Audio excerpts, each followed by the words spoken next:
আজকে চলে এসেছি শ্রীমঙ্গলের মাধবপুর লেকে। লেকটা কিন্তু অনেক বেশি সুন্দর। এখানে এসে শাপলা ফুলও দেখতে পেলাম লেকের মধ্যে, আর চা বাগান তো ছিল। সব মিলিয়ে সৌন্দর্যের দিক দিয়ে যেন কোনো অংশেই কম না। যাই হোক, আজকে আপনাদের সাথে শেয়ার করব শ্রীমঙ্গলের মাধবপুর লেক, আর এখানে গিয়ে কি কি করলাম সবকিছুতে ভিডিওতে থাকছেই। আশা করছি আপনাদের অনেক ভালো লাগবে। ভালো লেগে থাকলে তো অবশ্যই লাইক কমেন্ট শেয়ার করতে ভুলবেন না। আসসালামু আলাইকুম, সবাই কেমন আছেন? আশা করছি অনেক অনেক ভালো আছেন। আলহামদুলিল্লাহ, আমিও বেশ ভালো আছি। লাওয়াছড়া থেকে 30-40 মিনিটের রাস্তা হচ্ছে মাধবপুর লেক। আর যারা লাওয়াছড়া ঘুরতে যাবেন অবশ্যই মাধবপুর লেকটা কিন্তু ঘুরে আসবেন, আপনাদের কাছে বেশ ভালো লাগবে। আর আমরা যেহেতু হচ্ছে গিয়ে একটু বিকালে হয়ে গিয়েছিলাম যখন, তো তখনকার ভিউটা আরো বেশি ভালো লাগছে। তো এখানে এসে প্রথমে লেকটা দেখতে পেলাম। লেকের মধ্যে কিন্তু অনেক শাপলা ফুল ফুটেছিল, আর পদ্ম ফুলও ছিল যেগুলো ফুটেনি। তো যাই হোক, এগুলো কিন্তু ফুল, আর এখানে কিন্তু মাছ ধরা যাবে না, নিষেধ। তো যাই হোক, এখানে রাস্তাটা অনেক সুন্দর, বসার জন্য কিন্তু জায়গা করে দেওয়া আছে। তো সাইডে হচ্ছে চা বাগানে গিয়ে সবাই ছবি তোলা শুরু করেছে। আমি হচ্ছে গিয়ে ভিডিও করছি। তো যাই হোক, ভিডিও হচ্ছে একটু করে নিয়ে আমি হচ্ছে গিয়ে ওদের সাথে একটু ছবি তুলবো ভাবছি, কারণ আমি এখানে এসে ভিডিও করতে করতেই শেষ, আমার এত বেশি ছবিও তোলা হয়নি। তো এখানে গিয়ে কিন্তু আমি অনেকগুলো ছবি তুলেছিলাম, আর সাদাফের ছবি আমার তুলতে হয়নি, সাদাফের ছবি সব ওরাই তুলেছে। আমি মাঝখান দিয়ে কিছু কিছু করেছি আর কি। আর ভিডিও তো মোটামুটি অনেক করা হয়েছে। আর এমন একটা অবস্থা হয়েছিল আর কি, যে আমার মোবাইলে চার্জই ছিল না, আমি অনেক কিছুর ভিডিও আর পরবর্তীতে করতে পারিনি। তো যাই হোক, সাদাফ এখানে এসে কিন্তু খুব খুশি, দৌড়াদৌড়ি করছে, মানে ও যে অনেক আনন্দিত এটা কিন্তু ওকে দেখেই বোঝা যাচ্ছে। আর আমি নিজেও অনেক খুশি, প্রথমবার গিয়েছি আর কি, সেজন্য। কিন্তু খুব খারাপ লাগলো, 7 রঙের চা খাওয়ার খুব ইচ্ছে ছিল, কিন্তু এখানে এসেও আর খেতে পারলাম না।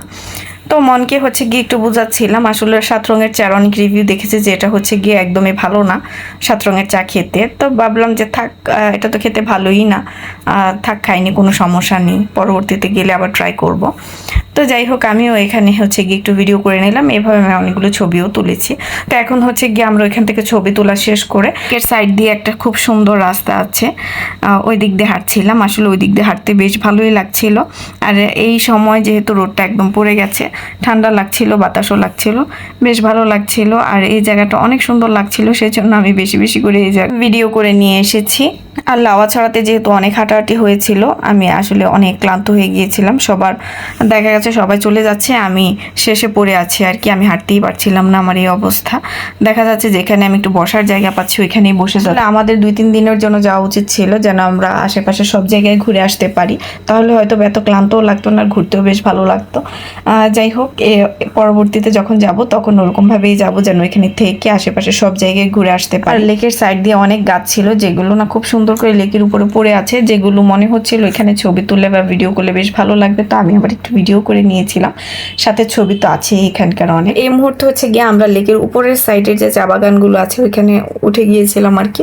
আর ওইখান থেকে পুরো লেকটা দেখা যাচ্ছে, আর লেকের ভিউটা অনেক বেশি ভালো লাগছিল, অনেক সুন্দর লাগছিল। আর আমি এখানে বসে বসে হচ্ছে ভিডিওগুলো করছিলাম, অনেক ভালো লেগেছে, অনেক এনজয় করেছি। আসলে অনেক দিন ধরে যাওয়ার ইচ্ছা ছিল, কিন্তু যেতে পারিনি, অবশেষে যাই হোক যাওয়া হলো। তবে শ্রীমঙ্গলের আরও অনেক সুন্দর সুন্দর জায়গা আছে যেগুলো ঘোরা হয়নি, পরবর্তীতে অবশ্যই যাবো আর সবগুলো জায়গা একসাথে ঘুরে আসবো। আসলে এবারই ইচ্ছা ছিল যে শ্রীমঙ্গল গেলে 3-4টা জায়গা একসাথে ঘুরে আসবো, কিন্তু আমরা মানে টাইম হচ্ছে মেনটেন করতে পারলাম না, যে কারণে হচ্ছে কি 2টা জায়গাতেই ঘুরলাম। তো যাই হোক, পরবর্তীতে গেলে শ্রীমঙ্গলের আরও জায়গা বা সিলেটের আরও যে সুন্দর সুন্দর জায়গাগুলো আছে ওইগুলোতে ঘুরবো। এবার গিয়ে আসলে অনেক ভালো লেগেছে। তো যাই হোক, আপনাদের কাছে ভিডিওটা কেমন লেগেছে সেটাও কিন্তু জানাতে ভুলবেন না। তো এখন হচ্ছে গিয়ে আমরা বেরিয়ে পড়ছি, আর যেহেতু বেরিয়ে পড়ছি বাইরের দিকে কিছু দোকানপাট আছে, তো এখানে আমরা একটু ভাবলাম একটু দেখি। আর ভাইয়ার আমার দুলাভাই হচ্ছে নামাজ পড়তে গিয়েছে, তো আমরা এদিক দিয়ে একটু দোকানের জিনিসপত্র দেখলাম। তো যাই হোক, এখানে জিনিসপত্রগুলো দেখছিলাম, বেশ ভালোই লাগছিল, কিন্তু অনেক অনেক দাম, মানে একদম ডাবল আর কি, যেটা বলা যায়। তো সেজন্য আমরা এখান থেকে কিছুই নেইনি। তো এখান থেকে হচ্ছে আইসক্রিম, কোল্ড ড্রিঙ্কস এগুলো একটু খেয়েছিলাম, আর এখানকার ঝালমুড়ি খেয়েছিলাম, ঝালমুড়িটা অনেক ভালোই ছিল। এর পরবর্তীতে আর কিছুই ভিডিও করতে পারিনি। এতটুকু ভিডিওর পরে পরবর্তী ভিডিও বাসায় গিয়ে করেছিলাম, যেহেতু আমাদের বাসায় যেতে যেতে একদম রাত 10টা 10:30 বেজে গিয়েছিল। তো বাসায় গিয়ে হচ্ছে গিয়ে বাহির থেকে নান আর চাপ নিয়ে এসে আমরা খাওয়া দাওয়া করেছি। যাই হোক, আজকে এই ভিডিও এ পর্যন্তই। আপনাদের কাছে কেমন লেগেছে অবশ্যই জানাবেন। আর যারা এতক্ষণ পুরো ভিডিওটা দেখেছেন সবাইকে কিন্তু অনেক অনেক ধন্যবাদ। অনেক অনেক ভালো থাকবেন, সবাই সুস্থ থাকবেন। আল্লাহ হাফেজ সবাইকে।